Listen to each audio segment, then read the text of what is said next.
আচ্ছা, এবার বিএনপির বিদ্রোহী প্রার্থী স্বতন্ত্র হইয়া নির্বাচন করছে বহিষ্কৃত বিএনপি থেকে, সে কি বলতেছে রুমিন ফারহানা, এটা শুনেন। আসল বিএনপি যথেষ্ট কারচুপির চেষ্টা করেছে। বিএনপির লোকাল লিডাররা মানুষকে ঘরে ঘরে গিয়ে ভয় দেখিয়েছে। বিএনপির লোকাল লিডাররা রাতে গিয়ে টাকা বিলি করেছে। বিএনপির লোকাল লিডাররা ভোট রিমোট সেন্টারগুলো ধামাউড়া, ওরাইলের ধামাউড়া, ধোবাজাই ওগুলোতে গিয়ে ভোট ছাপিয়েছে, রিড করেছে এবং তারা ফলাফল বিভিন্ন কেন্দ্রে আটকে রেখেছে। গতকালকে রাতে উচালিয়া পাড়ায় রাত 10:30 পর্যন্ত আমি কেন্দ্রের ভিতরে ঢুকে 5 বারের মতো ফল গণনা করতে বাধ্য করেছি এবং দেখা গেছে এতগুলো ভুয়া ভোট, ভুয়া ব্যালট পেপারে তারা খেজুর গাছ মার্কায় দিয়ে এসছে এবং তখন আমাকে তারা মারতে গিয়েছিল বিএনপির লোকজন।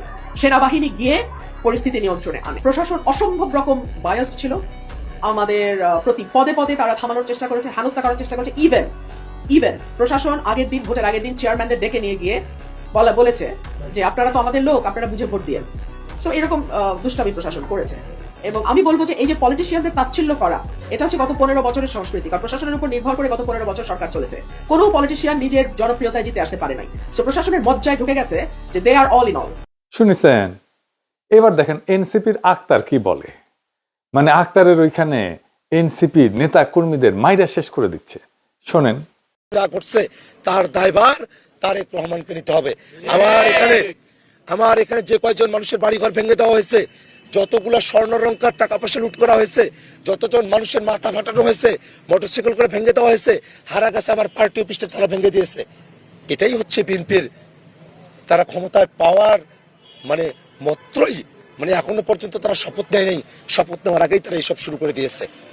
আদতে তো 5 আগস্টের পরে থেকেই তারা নিজেরাই নিজেদের 250-এর উপরে লোককে তারা নিজেরাই খুন করেছে।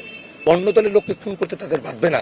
যে কোনো সময় তারা আমার আসনের মানুষকে মেরে ফেলতে পারে, যে কোনো সময় তারা আমাকে মেরে ফেলতে পারে।